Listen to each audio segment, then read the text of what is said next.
Cuando el Imperio Romano de Occidente desapareció formalmente en el año 476, Europa no experimentó un colapso inmediato ni un vacío absoluto de poder, sino una transformación lenta, extensa y silenciosa. Las estructuras que durante siglos habían sostenido la administración, la economía y la vida cotidiana comenzaron a deshacerse gradualmente, como una arquitectura antigua que se deteriora con el paso del tiempo. Las calzadas romanas siguieron existiendo, pero ya no eran mantenidas de forma regular. Las ciudades permanecieron en pie, aunque muchas perdieron población y funciones. El mundo romano no se extinguió de un día para otro, simplemente dejó de ser el eje que organizaba la vida del continente. A medida que la autoridad central se debilitaba, Europa Occidental entró en un periodo caracterizado por la fragmentación política. El poder dejó de concentrarse en una capital lejana y se dispersó en manos de reyes locales, señores regionales y jefes militares. La administración se volvió más personal y directa, basada en relaciones de lealtad y protección. La economía, antes integrada a amplias redes comerciales, se replegó hacia una lógica principalmente rural. La mayoría de la población vivía ahora en aldeas, trabajando la tierra y dependiendo de cosechas irregulares, en un entorno donde la autosuficiencia era una necesidad constante. Las ciudades romanas, que habían sido centros de comercio, justicia y gobierno, se transformaron profundamente. Algunas se despoblaron casi por completo, mientras otras sobrevivieron como núcleos religiosos. Las sedes episcopales adquirieron un papel central, ya que la Iglesia se convirtió en uno de los pocos elementos de continuidad entre el mundo antiguo y el nuevo. Los obispos asumieron funciones que antes correspondían a funcionarios imperiales, administrando territorios, mediando conflictos y organizando la vida urbana restante. En este paisaje cambiante, distintos pueblos germánicos se establecieron sobre antiguos territorios romanos. Visigodos, burgundios, lombardos y francos formaron reinos que no destruyeron por completo el legado romano, sino que lo adaptaron. Se mantuvieron algunas leyes escritas, se continuó utilizando el latín como lengua administrativa y religiosa, y muchas costumbres romanas persistieron, mezcladas con tradiciones germánicas. Este proceso no fue uniforme ni ordenado. Fue el resultado de décadas de convivencia, tensiones y acuerdos prácticos. Entre estos pueblos, los francos lograron una posición especialmente relevante. Su reino, ubicado en una zona estratégica del norte de la antigua Galia, combinaba tierras fértiles, rutas comerciales y una población diversa. Bajo la dinastía merovingia, los francos establecieron una monarquía reconocida, pero con el paso del tiempo, el poder real comenzó a debilitarse. Los reyes conservaron su título, pero la capacidad de gobernar efectivamente se desplazó hacia otros actores. En este contexto, surgió una figura clave, el mayordomo de palacio. Originalmente encargado de administrar la casa real, este cargo fue adquiriendo cada vez más responsabilidades. Los mayordomos controlaban los recursos, organizaban los ejércitos y tomaban decisiones políticas fundamentales. Mientras los reyes merovingios se convertían en símbolos de legitimidad, los mayordomos se transformaban en los verdaderos gobernantes del reino franco. Paralelamente, la Iglesia cristiana consolidaba su influencia. Monasterios dispersos por el territorio preservaban manuscritos, copiaban textos antiguos y ofrecían educación básica a una élite reducida. La Iglesia no solo cumplía una función espiritual, sino también administrativa y cultural. En un mundo donde pocas instituciones sobrevivían al paso del tiempo, su estabilidad la convirtió en una aliada indispensable para quienes ejercían el poder político. Europa, durante estos siglos, era un espacio marcado por el silencio de los campos, la lentitud de los desplazamientos y la fragilidad de las comunicaciones. No existían fronteras claras ni administraciones centralizadas. El poder se medía en la capacidad de proteger, de garantizar justicia local y de mantener la paz relativa en un territorio limitado. Sin embargo, bajo esta aparente dispersión, comenzaban a formarse nuevas estructuras, nuevas alianzas y una nueva idea de autoridad. Desde el reino franco, desde la creciente importancia de los mayordomos de palacio y desde la colaboración constante con la Iglesia, se estaba gestando un proceso histórico profundo. Un proceso que no buscaba restaurar el pasado tal como había sido, sino reinterpretarlo. La noción de imperio, heredada de Roma, no había desaparecido, simplemente permanecía latente, esperando las condiciones adecuadas para resurgir. El imperio carolingio nacería de este mundo fragmentado, rural y silencioso. No surgiría como un acto repentino ni como una simple conquista, sino como la culminación de décadas de transformaciones lentas, donde el orden antiguo se había disuelto, pero la memoria del imperio aún persistía, dormida en la historia de Europa. Mientras Europa occidental continuaba su lento proceso de reorganización tras la desaparición del poder romano, el reino de los francos comenzó a destacar por una estabilidad relativa que no era común en otros territorios. Esta estabilidad no surgió de un control absoluto ni de una administración centralizada, sino de una combinación cuidadosa entre tradición, adaptación y pragmatismo político.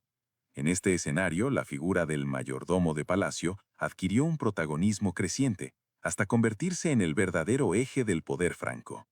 Durante los siglos posteriores a la consolidación merovingia, los reyes francos conservaron su linaje y su prestigio simbólico, pero su autoridad efectiva se fue debilitando.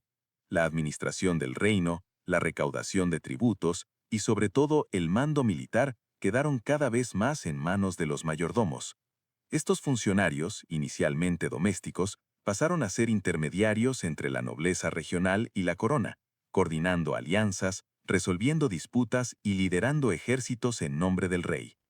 Entre los mayordomos más influyentes se destacó Carlos Martel, una figura que no portó el título real, pero que ejerció un poder decisivo. Su autoridad se construyó principalmente a través del control militar y de la redistribución de tierras, especialmente aquellas vinculadas a la Iglesia. Al otorgar tierras a guerreros a cambio de servicio, Carlos Martel sentó las bases de una relación política que más tarde sería fundamental en la organización del poder medieval. Su gobierno no fue un periodo de paz absoluta, sino de constantes ajustes y conflictos locales. Sin embargo, Carlos Martel logró imponer una continuidad administrativa que fortaleció al reino franco frente a amenazas externas e internas. Bajo su liderazgo, el poder dejó de ser una herencia pasiva y comenzó a estructurarse como una responsabilidad activa, ligada a la capacidad de gobernar y proteger. Tras su muerte, el poder pasó a su hijo, Pipino el Breve. A diferencia de su padre, Pipino comprendió que el control real del reino necesitaba algo más que fuerza militar. El problema central era la legitimidad. Aunque los mayordomos gobernaban de facto, la figura del rey merovingio seguía siendo necesaria para dar una apariencia de continuidad dinástica. Esta dualidad comenzó a resultar insostenible. Pipino buscó entonces una solución que transformaría profundamente la historia europea: la alianza formal con la Iglesia. En un contexto donde la autoridad espiritual tenía un peso creciente, el respaldo del papado podía convertir el poder efectivo en poder legítimo. A mediados del siglo VIII, Pipino obtuvo el apoyo del Papa, quien reconoció su autoridad como gobernante de los francos.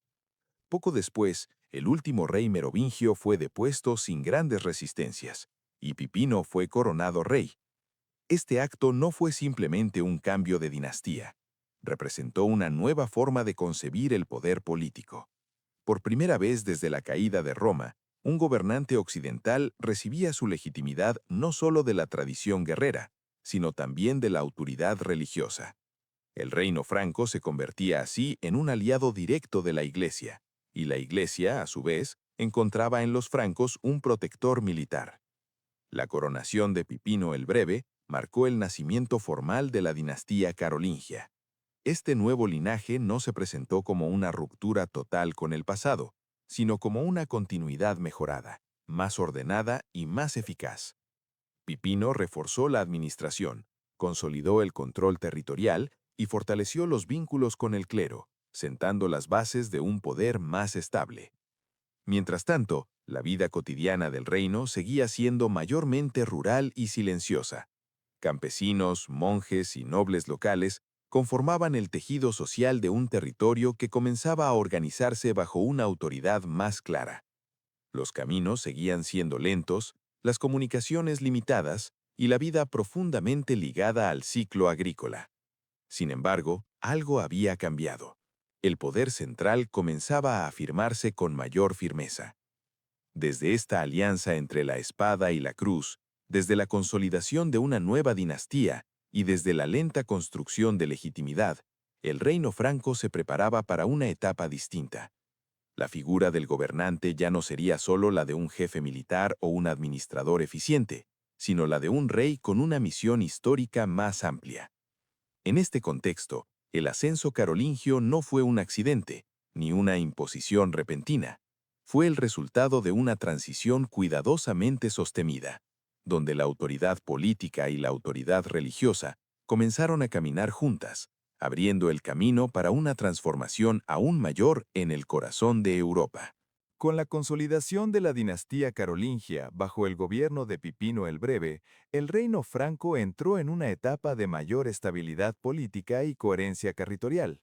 Sin embargo, esta estabilidad aún era frágil y dependía en gran medida de la capacidad personal del gobernante para mantener unidas regiones diversas, nobles con intereses propios y una estructura administrativa todavía en formación. Cuando Pipino murió en el año 768, el reino fue dividido entre sus hijos, siguiendo una práctica habitual en la tradición franca. Esta división no representaba una ruptura inmediata, pero sí introducía un delicado equilibrio de poder. Carlomagno, hijo mayor de Pipino, heredó una parte sustancial del territorio franco. Desde el inicio de su gobierno, su figura comenzó a destacar no por gestos espectaculares, sino por una presencia constante y una dedicación ininterrumpida al ejercicio del poder. Tras la muerte temprana de su hermano Carlomán, Carlomagno quedó como único gobernante, unificando nuevamente el reino bajo una sola autoridad. Esta unificación marcó el comienzo de una transformación profunda y prolongada. El gobierno de Carlomagno se desarrolló en un mundo donde la noción de poder central aún era limitada. No existía una capital fija en el sentido moderno, ni una burocracia permanente capaz de administrar cada rincón del territorio. El rey se desplazaba continuamente, acompañado por su corte, recorriendo caminos antiguos, visitando monasterios, residencias reales y centros administrativos. Este movimiento constante no era un signo de inestabilidad, sino una forma de presencia política. Gobernar significaba estar físicamente allí. La expansión territorial durante el reinado de Carlomagno fue extensa, pero no puede entenderse únicamente como una serie de conquistas militares. Cada incorporación de nuevos territorios implicaba negociaciones, reorganización administrativa y, en muchos casos, una integración gradual de poblaciones con tradiciones distintas. Las campañas militares, aunque frecuentes, eran seguidas por largos periodos de consolidación, donde el objetivo principal era asegurar la lealtad y el orden. Carlomagno extendió su dominio sobre vastas regiones de Europa occidental y central. Sin embargo, más allá de la magnitud geográfica, lo que distinguió su gobierno fue el esfuerzo constante por imponer una estructura común. Leyes, costumbres y prácticas administrativas comenzaron a armonizarse lentamente. No se trataba de borrar las identidades locales, sino de integrarlas bajo una autoridad superior reconocible. El ejército franco, compuesto principalmente por contingentes nobles y sus seguidores, era una herramienta esencial del poder, pero también una carga organizativa. Carlomagno entendió que la fuerza militar debía estar subordinada a un proyecto político más amplio. Por ello, la guerra nunca fue presentada como un fin en sí mismo, sino como un medio para garantizar estabilidad, seguridad y cohesión territorial. Al mismo tiempo, la relación con la Iglesia continuó fortaleciéndose. Carlomagno apoyó activamente la expansión del cristianismo en los territorios incorporados, considerando la fe como un elemento de unificación cultural y política. La conversión religiosa, aunque a veces impuesta, también se acompañaba de la creación de diócesis, monasterios y estructuras eclesiásticas que ayudaban a organizar el territorio y a transmitir normas comunes. La figura de Carlomagno comenzó a adquirir un carácter particular. No solo era rey de los francos, sino un gobernante consciente de estar construyendo algo más amplio. Su autoridad se expresaba en capitulares, disposiciones escritas que buscaban regular aspectos de la vida social, económica y religiosa. Estas normas no siempre se aplicaban de manera uniforme, pero reflejaban una intención clara de orden y coherencia. La vida cotidiana dentro del reino seguía siendo mayormente rural y silenciosa. La mayoría de la población nunca vería al rey ni participaría directamente en los grandes acontecimientos políticos. Sin embargo, las decisiones tomadas en la corte itinerante de Carlomagno comenzaban a influir, de manera lenta pero constante, en la organización de los campos, en la justicia local y en la relación entre señores y comunidades. A lo largo de los años, el gobierno de Carlomagno fue adquiriendo una dimensión simbólica cada vez más marcada. Sin proclamarse aún emperador, su poder ya superaba el de un rey tradicional. Controlaba territorios extensos, mantenía relaciones diplomáticas con otros gobernantes y sostenía una alianza sólida con el papado. Europa occidental, fragmentada durante siglos, comenzaba a experimentar una forma incipiente de unidad. Este proceso no fue rápido ni uniforme. Fue el resultado de decisiones acumuladas, de desplazamientos constantes, de acuerdos frágiles y de una administración en construcción. Carlomagno no transformó Europa de un día para otro, pero durante su largo reinado sentó las bases de un orden que aspiraba a trascender los límites de un reino común.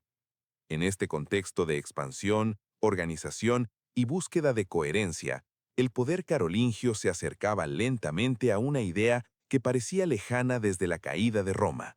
La noción de imperio, aún sin proclamarse, comenzaba a tomar forma en la práctica cotidiana del gobierno.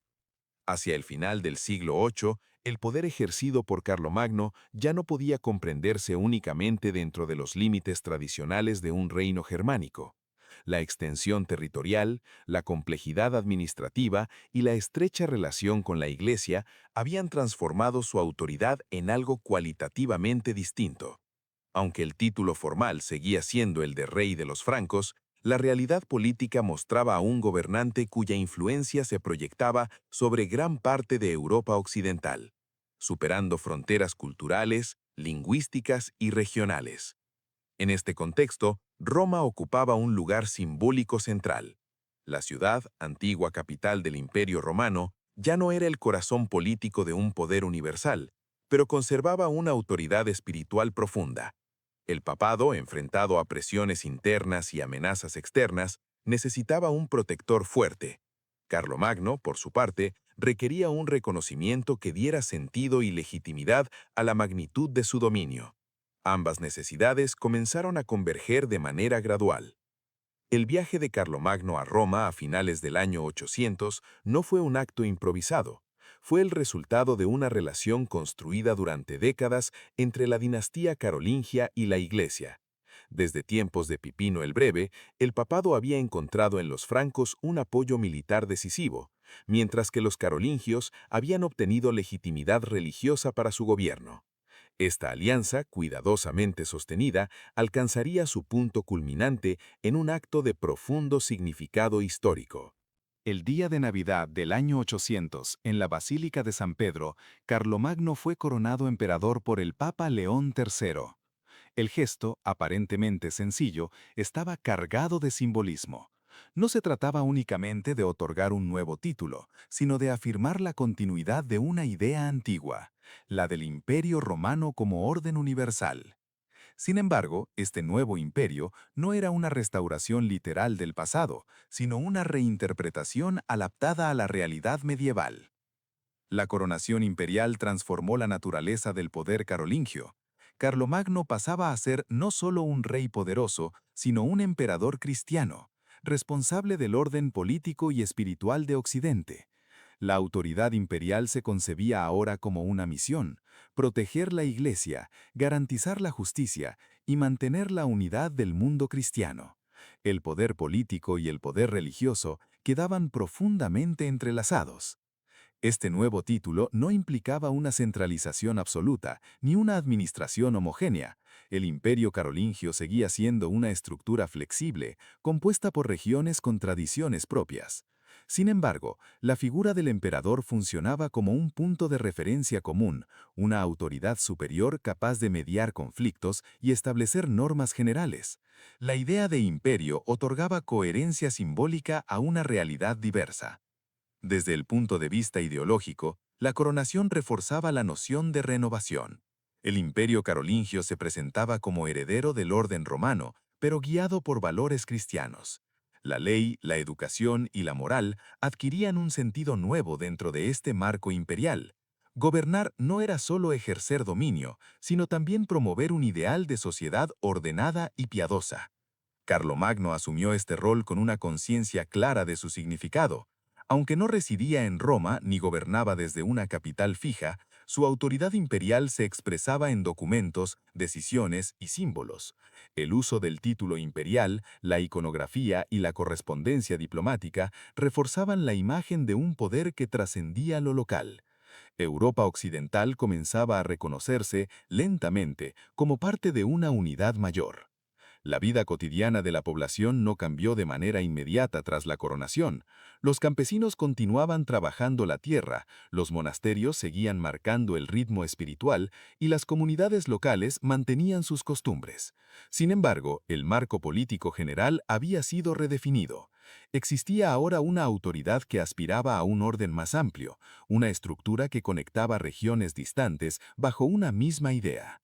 El imperio carolingio, al como se concebía en este momento, no era una maquinaria perfecta ni un sistema cerrado. Era un proyecto en construcción, sostenido por la figura del emperador y por una red de lealtades cuidadosamente mantenidas.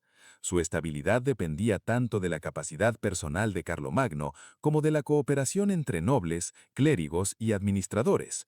Con la coronación imperial, la historia de Europa occidental entraba en una nueva fase. La noción de imperio, que había permanecido latente desde la caída de Roma, volvía a ocupar un lugar central, no como un recuerdo distante, sino como una realidad viva, aunque frágil, que buscaba dar forma y sentido a un continente en transformación.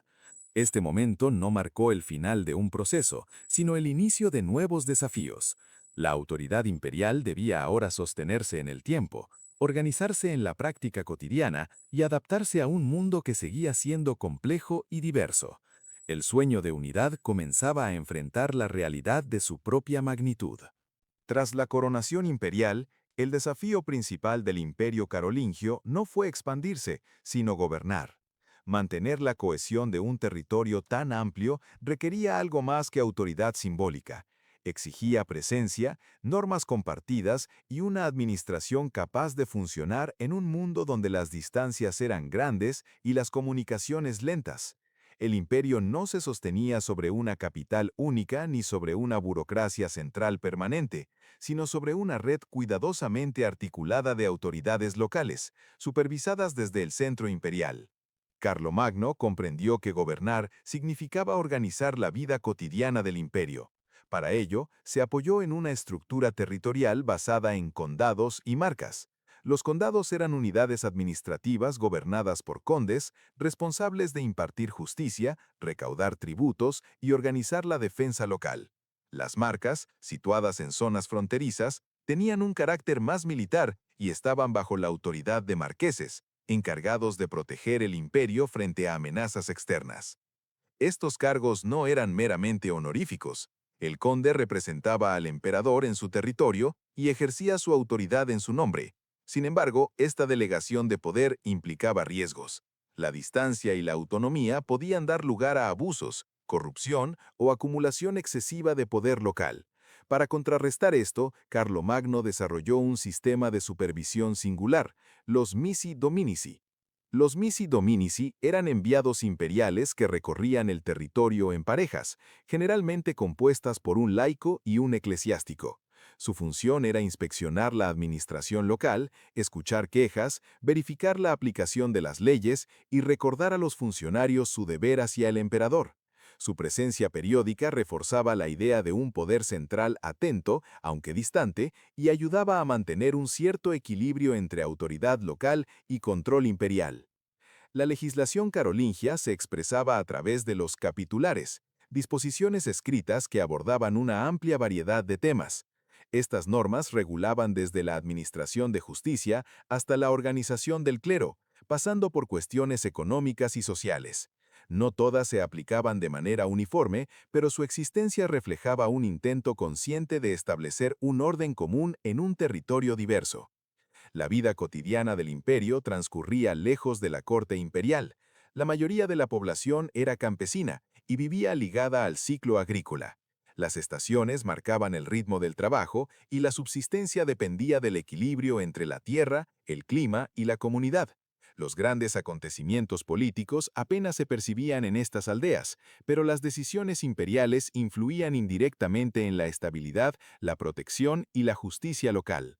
Los monasterios desempeñaban un papel fundamental en esta organización. Además de su función espiritual, actuaban como centros económicos, culturales y administrativos. Administraban tierras, ofrecían refugio y educación, y servían como puntos de referencia en un paisaje mayormente rural. La colaboración entre poder imperial y clero permitía una presencia más constante del orden carolingio en el territorio. Carlomagno, por su parte, continuaba gobernando de manera itinerante. Su corte se desplazaba constantemente, reforzando la autoridad imperial mediante la presencia directa. Este movimiento no solo tenía un valor práctico, sino también simbólico. El emperador era visto, escuchado y reconocido, recordando a todos que el poder central no era una abstracción lejana, sino una realidad tangible. El imperio carolingio no funcionaba como un sistema rígido, sino como una estructura flexible, adaptada a las condiciones de la época. Su cohesión dependía de la cooperación entre emperador, nobles y clero, y de un delicado equilibrio entre tradición local y autoridad central. Gobernar significaba negociar, supervisar y sobre todo mantener la confianza de quienes ejercían el poder en nombre del imperio. En este entramado de caminos, leyes, aldeas y monasterios, el imperio adquiría una forma concreta. No como una entidad abstracta, sino como una experiencia cotidiana de orden relativo en un mundo todavía marcado por la fragmentación. La estabilidad alcanzada bajo Carlomagno no era perfecta ni definitiva, pero representaba uno de los intentos más elaborados de organizar Europa occidental desde la caída de Roma. Este equilibrio, cuidadosamente construido, dependía en gran medida de la figura del emperador. Y aunque el orden carolingio parecía sólido, su permanencia estaría inevitablemente ligada al paso del tiempo y a la fragilidad de las estructuras humanas. Mientras el imperio carolingio alcanzaba su mayor extensión territorial y consolidaba sus mecanismos de gobierno, se desarrollaba en su interior un proceso menos visible, pero de enorme trascendencia histórica. Lejos de los caminos militares y de las decisiones administrativas, Carlomagno impulsó una transformación cultural que buscaba dar coherencia intelectual y espiritual a su imperio. Este movimiento, conocido posteriormente como el Renacimiento carolingio, no fue un renacer espectacular ni masivo, sino un esfuerzo sostenido y silencioso por restaurar el conocimiento, el orden intelectual y la disciplina en un mundo profundamente marcado por la fragmentación. Carlomagno era consciente de que gobernar un imperio requería algo más que fuerza y lealtad. La administración necesitaba hombres capaces de leer, escribir y comprender las leyes. La Iglesia, aliada fundamental del poder imperial, también demandaba clérigos instruidos, capaces de transmitir una doctrina uniforme. En respuesta a estas necesidades, el emperador promovió activamente la educación no como un lujo, sino como una herramienta esencial del gobierno. Los monasterios y las escuelas catedralicias se convirtieron en los principales centros de este renacimiento cultural. En ellos se copiaban manuscritos, se enseñaba gramática, se estudiaban textos religiosos y se preservaban obras de la antigüedad clásica. El latín, lengua de la administración y de la Iglesia, fue objeto de una reforma destinada a corregir errores y establecer una forma más clara y uniforme de escritura y lectura. Uno de los logros más duraderos de este periodo fue la creación de la escritura carolingia. Esta nueva forma de escritura, más legible y ordenada que las anteriores, facilitó la copia de textos y la transmisión del conocimiento. Con el tiempo, esta escritura influiría directamente en el desarrollo de las letras minúsculas modernas. El impulso cultural carolingio no se limitó a la escritura. Carlomagno reunió en su corte a eruditos provenientes de distintas regiones del imperio y más allá. Estos hombres, dedicados al estudio y a la enseñanza, colaboraron en la elaboración de programas educativos y en la revisión de textos religiosos. La corte imperial se transformó así en un centro intelectual itinerante, donde el saber acompañaba al poder. Sin embargo, este renacimiento no estuvo dirigido a la población en general. La inmensa mayoría de los habitantes del imperio permanecía ajena a estos avances, viviendo según ritmos tradicionales y transmitiendo el conocimiento de forma oral. El renacimiento carolingio fue un fenómeno elitista, destinado principalmente a clérigos y funcionarios, pero su impacto a largo plazo sería profundo. La reforma educativa buscaba también reforzar la unidad religiosa. La correcta interpretación de los textos sagrados era vista como una garantía de orden espiritual. Carlomagno consideraba que la ignorancia conducía al desorden y que la educación era una forma de disciplina. En este sentido, el saber y la fe se encontraban estrechamente vinculados dentro del proyecto imperial. Este esfuerzo cultural no estuvo exento de dificultades.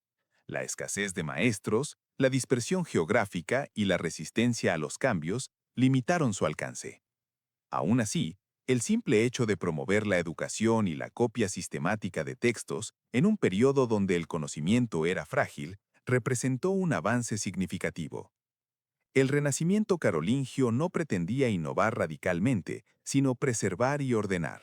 Su objetivo principal era asegurar la continuidad del saber heredado, adaptándolo a las necesidades del presente. En este gesto conservador y al mismo tiempo visionario, el imperio carolingio sentó las bases de una tradición intelectual que influiría en la Europa medieval durante siglos. Mientras los campesinos seguían trabajando la tierra y los nobles gestionaban sus dominios, en los silenciosos scriptoria monásticos se copiaban textos que habrían de sobrevivir al propio imperio. Allí, a la luz tenue de velas y lámparas, se preservaba una herencia cultural que conectaba el pasado romano con el futuro europeo.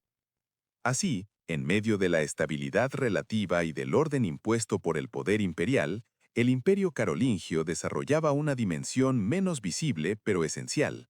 Una dimensión donde la palabra escrita, la educación y la fe se convertían en pilares de un proyecto que aspiraba no solo a gobernar territorios, sino a darles un sentido común. Este esfuerzo intelectual, discreto y persistente, sería uno de los legados más duraderos del reinado de Carlomagno. Incluso cuando el poder político comenzara a fragmentarse, la semilla cultural plantada durante estos años continuaría influyendo en la historia europea, recordando que en tiempos de silencio y lentitud, el conocimiento también podía ser una forma de gobierno. La muerte de Carlomagno, ocurrida en el año 814, no provocó un colapso inmediato del imperio carolingio, pero sí marcó el inicio de una transformación profunda y lenta. El imperio, que había sido sostenido durante décadas por la autoridad personal del emperador, debía ahora enfrentar una realidad distinta: la continuidad del poder sin la figura que le había dado cohesión. En este nuevo escenario, las estructuras construidas con cuidado comenzaron a revelar su fragilidad. El heredero de Carlomagno fue su hijo, Luis el Piadoso. A diferencia de su padre, Luis no gobernó mediante una presencia constante ni con la misma energía política. Su reinado estuvo profundamente marcado por una preocupación religiosa intensa y por un ideal de gobierno moral, más que por una capacidad efectiva de control territorial. Aunque buscó preservar la unidad imperial, las tensiones internas comenzaron a acumularse de forma silenciosa. Uno de los principales desafíos fue la cuestión de la sucesión. Siguiendo la tradición franca, el imperio no se concebía como una entidad indivisible, sino como una herencia repartible entre los descendientes. Luis intentó ordenar esta sucesión mediante disposiciones legales, pero cada ajuste generaba nuevos conflictos. Sus hijos, herederos legítimos y ambiciosos, comenzaron a disputar territorios, títulos y autoridad. Estas disputas no fueron guerras inmediatas ni explosivas, sino procesos prolongados de negociación, traición y enfrentamientos intermitentes. La lealtad de los nobles locales oscilaba según intereses regionales, y el poder central se veía obligado a conceder autonomía a cambio de apoyo. De este modo, la autoridad imperial comenzó a fragmentarse, no por una decisión única, sino por una acumulación de concesiones necesarias. Tras la muerte de Luis el Piadoso, el imperio quedó definitivamente dividido entre sus hijos. El Tratado de Verdún, firmado en el año 843, formalizó esta fragmentación. El territorio imperial se repartió en tres grandes unidades: una occidental, una central y una oriental. Este reparto no solo estableció nuevas fronteras políticas, sino que sentó las bases de futuras identidades europeas, como las que darían origen a Francia y Alemania. La división territorial debilitó la idea misma de imperio. Aunque los herederos carolingios conservaron títulos y prestigio, la autoridad ya no emanaba de un centro único. Cada reino desarrolló sus propias dinámicas internas, reforzando el poder de la nobleza local y reduciendo la capacidad de coordinación general. El imperio, que había sido concebido como una unidad cristiana bajo un emperador, se transformaba ahora en una constelación de reinos interdependientes. A esta fragmentación política se sumaron nuevas presiones externas. Incursiones de vikingos, magiares y sarracenos afectaron amplias regiones del antiguo imperio. Estas amenazas no solo causaron destrucción material, sino que pusieron en evidencia la dificultad de organizar una defensa común. Las comunidades locales comenzaron a depender cada vez más de señores regionales capaces de ofrecer protección inmediata. Este contexto favoreció el desarrollo de relaciones de dependencia personal. El poder se volvió más local, más cercano, pero también más fragmentado. La autoridad imperial, distante y debilitada, fue cediendo espacio a estructuras que privilegiaban la protección y la lealtad directa. Así, el mundo carolingio fue dando paso, lentamente, a formas de organización que caracterizarían la Europa feudal. La Iglesia, que había sido un pilar de unidad durante el apogeo carolingio, también se vio afectada por estas transformaciones. Aunque mantuvo su influencia espiritual, su capacidad para actuar como elemento cohesionador disminuyó en un contexto de poder político disperso. Los obispos y monasterios comenzaron a integrarse más estrechamente en las dinámicas locales, adaptándose a la nueva realidad.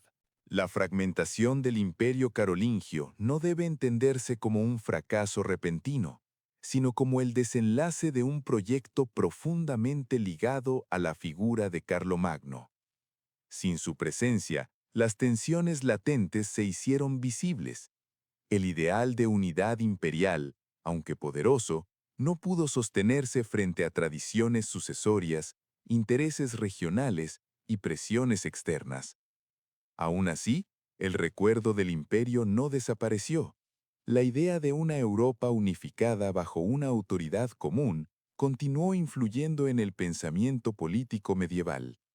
Reyes y emperadores posteriores mirarían hacia el pasado carolingio como un modelo, una referencia de orden y grandeza posible, aunque difícil de reproducir.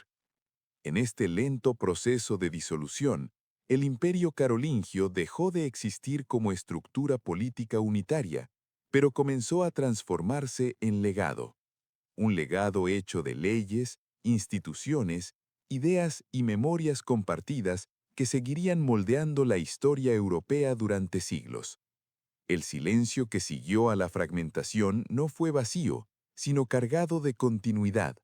En los restos del imperio, en sus reinos sucesores y en sus tradiciones, la experiencia carolingia persistió, recordando que incluso los proyectos más ambiciosos están sujetos al paso del tiempo y a la fragilidad de las construcciones humanas. Aunque el imperio carolingio había dejado de existir como una unidad política coherente, su influencia no se desvaneció con la misma rapidez. Por el contrario, comenzó a manifestarse de una forma más profunda y duradera, como un eco persistente que continuó moldeando la estructura política, cultural y espiritual de Europa durante generaciones. El legado carolingio no residía ya en un emperador ni en unas fronteras definidas, sino en una manera particular de concebir el poder, el orden y la relación entre autoridad y fe. En los reinos surgidos tras la fragmentación, muchas de las instituciones carolingias sobrevivieron, adaptadas a nuevas realidades. Los condes, marqueses y obispos siguieron desempeñando funciones esenciales, ahora con mayor autonomía. Las leyes, los capitulares y las prácticas administrativas continuaron siendo referencias, incluso cuando el poder central había desaparecido. El ideal de un orden superior, capaz de articular territorios diversos bajo normas compartidas, permanecía vivo en la memoria política europea. Uno de los legados más visibles fue la configuración gradual de identidades regionales, que con el tiempo darían lugar a entidades políticas más estables. En la parte occidental del antiguo imperio, el reino franco evolucionó hacia lo que más tarde sería Francia. En el este, los territorios germánicos sentaron las bases de una tradición política que desembocaría en el Sacro Imperio Romano Germánico. Estas formaciones no fueron continuaciones directas del Imperio Carolingio, pero heredaron su lenguaje, sus símbolos y su aspiración a un orden superior. La idea imperial, lejos de desaparecer, se transformó. El título de emperador siguió siendo reclamado por gobernantes posteriores, no como una simple dignidad honorífica, sino como una aspiración a restaurar la unidad y la autoridad universal. Aunque ningún imperio medieval logró reproducir plenamente el alcance carolingio, su recuerdo actuó como un punto de referencia constante, una medida contra la cual se evaluaban los proyectos posteriores. La Iglesia, por su parte, conservó muchos de los frutos del Renacimiento carolingio. La escritura carolingia, los textos preservados y las prácticas educativas continuaron transmitiéndose en monasterios y escuelas catedralicias. Incluso cuando el poder político se fragmentó, la cultura escrita mantuvo una continuidad notable. De este modo, el legado cultural del imperio resultó más resistente que su estructura política. En la vida cotidiana, la herencia carolingia se integró de manera silenciosa.